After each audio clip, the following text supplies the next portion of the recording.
अब हम डेमो देखते हैं कि किस तरीके से हम लोकल रिपॉजिटरी क्रिएट करें और बाद में उसे रिमोट रिपॉजिटरी से कनेक्ट करें। तो उसमें पुश करने के लिए चेंजेस क्या आएंगे, किस तरीके से कमिट करेंगे और कैसे सेंट्रल सर्वर पे पुश करेंगे, फिर किस तरीके से पुल करेंगे, ये सारी चीज़ें डेमो में देखते हैं। सबसे पहले हम अपने डायरेक्टरी में आके एक रिपॉजिटरी क्रिएट करते हैं। सेकंड डेमो के नाम से मैंने एक फ़ोल्डर क्रिएट किया और टर्मिनल में आके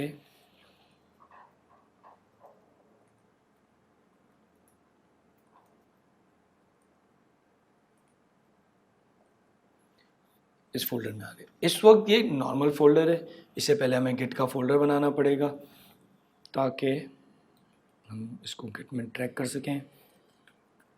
स्टेटस नो कमिट येट, इसमें आऊँगा, एक फ़ाइल बनाता हूँ।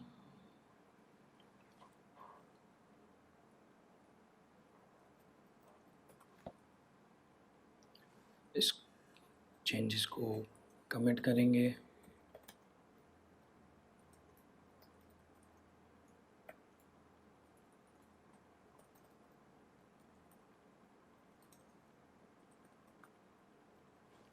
क्योंकि ये ब्रांच रिमोट से कनेक्टेड नहीं है, ये रिपॉजिटरी, इसलिए रिमोट रिपॉजिटरी के बारे में कुछ नहीं बता रहा। अब मैं एक और फाइल ऐड कर रहा हूँ,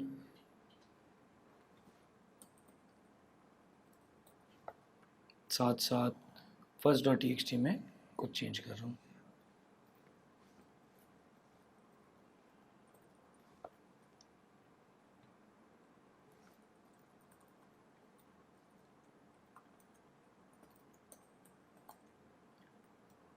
ये प्रोसेस डेफिनेटली आपको बार बार करना पड़ेगा।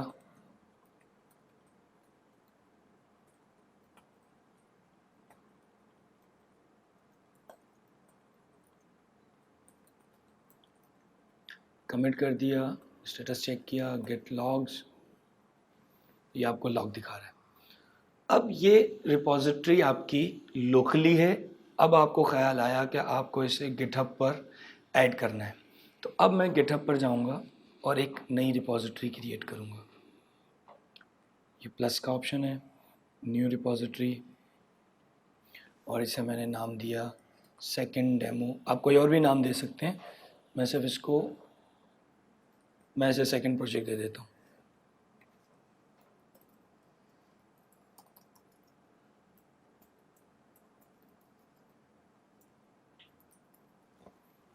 पब्लिक रिपॉजिटरी है।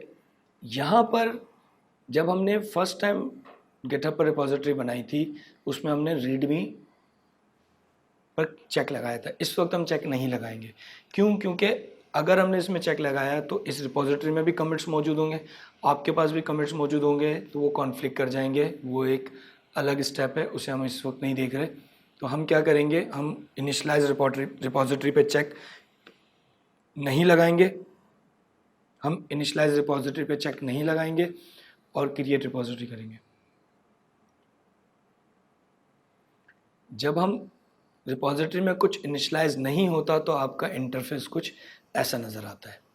क्योंकि इसमें कोई कमिट्स नहीं है, कोई चेंजेस नहीं है, इसलिए आपको इस शक्ल में नज़र आएगा और ये आपका URL है जिसे आप कॉपी कर सकते हैं।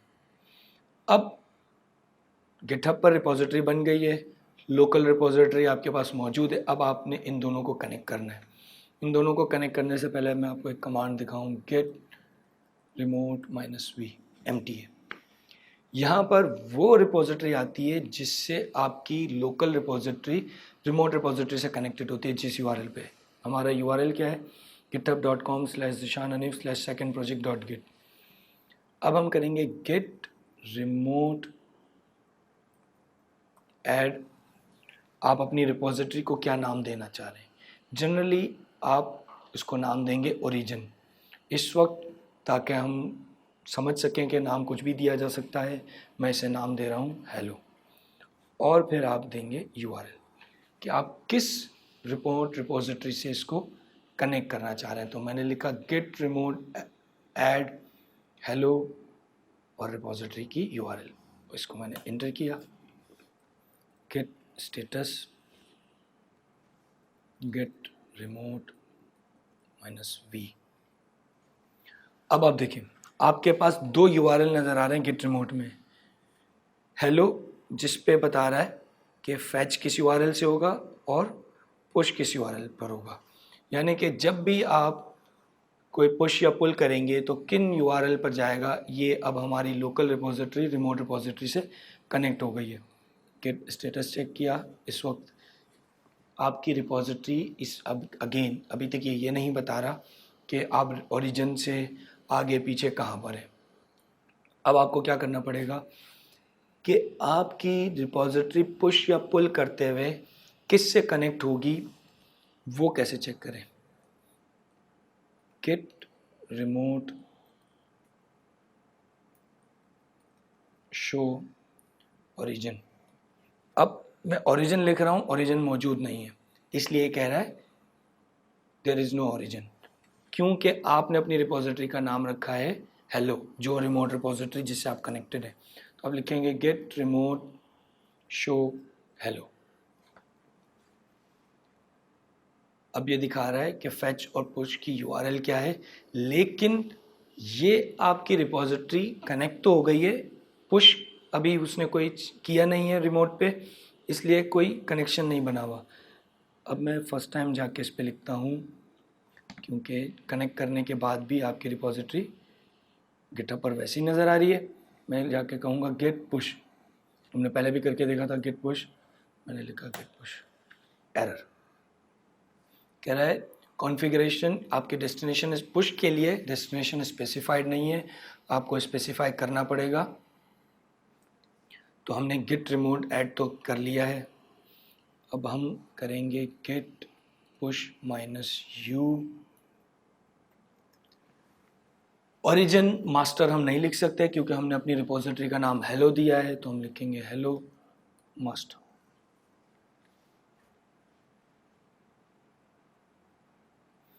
अब आपकी रिपोजिटरी लोकली जो भी चेंजेस थे वो रिमोट पे जा चुके हैं, रिमोट से आपकी अपस्ट्रीम भी कनेक्ट हो चुकी है।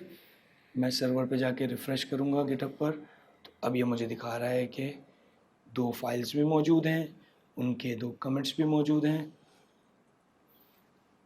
और अब मैं जाके गिट स्टेटस चेक करूँगा, तो अब ये क्या बता रहा है, your branch is up to date with hello master. Again जब हमने पहले डेमो देखा था उसमें यहाँ लिखा होता था ओरिजिन मास्टर, क्योंकि हम फर्स्ट टाइम गिटहब से क्लोन करते थे तो वो बाय डिफ़ॉल्ट जो रिमोट रिपोजिटरी से कनेक्ट करता है उसका नाम ओरिजिन दे देता है। मैं खुद कनेक्ट कर रहा था तो मैंने हेलो नाम दे दिए। अब जब भी हम यूज़ करेंगे इस केस में हम हेलो के थ्रू करेंगे। अब मैं एक चेंज करता हूँ second.txt में,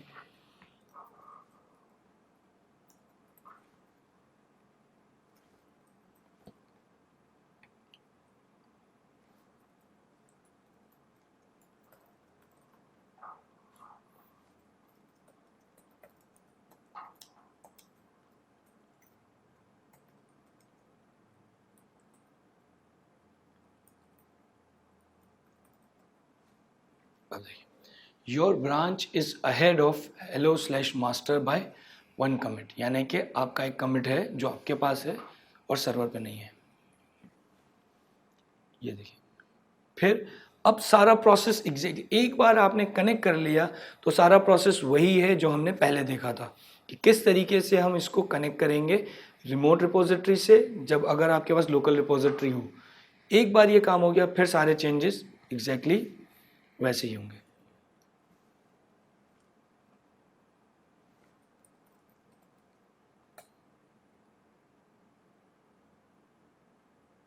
क्योंकि अब स्ट्रीम कनेक्ट हो गई, अब मैंने सिर्फ गिट पुश लिखा तो ये पुश हो गया। जनरल प्रैक्टिस आपकी होनी चाहिए कि आप रिपोजिटरी और ब्रांच का नाम लिखें। Everything is up to date, क्योंकि कोई लोकल चेंज नहीं था इसलिए उसने नहीं दिखाया। अब मैं सर्वर पे आया और second.txt में जाके एडिट किया,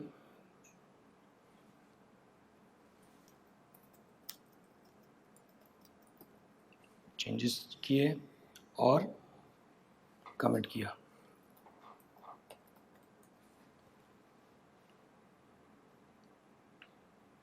ये चेंज सर्वर पे हुआ है।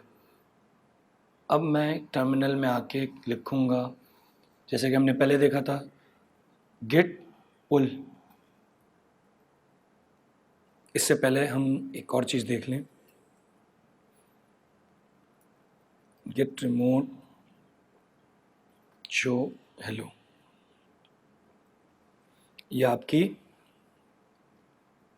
इससे पहले जब हमने देखा था और पुश करने के लिए जो हमने -u के साथ, जब तक अप स्ट्रीम कनेक्टेड नहीं थी तो सिर्फ इतनी 3 लाइंस आ रही थी। अब आपके पास रिमोट ब्रांच ट्रैक्ट पुल करने के लिए क्या चीज़ है और पुश करने के लिए क्या चीज़ है वो भी कनेक्टेड नज़र आ रहा है। अब मैं लिखूँगा गेट पुल, तो ये रिपॉजिटरीज में जो भी चेंजेस सर्वर पे हुए उनको पुल करेगा और लोकली आपके पास लेकर आ जाएगा।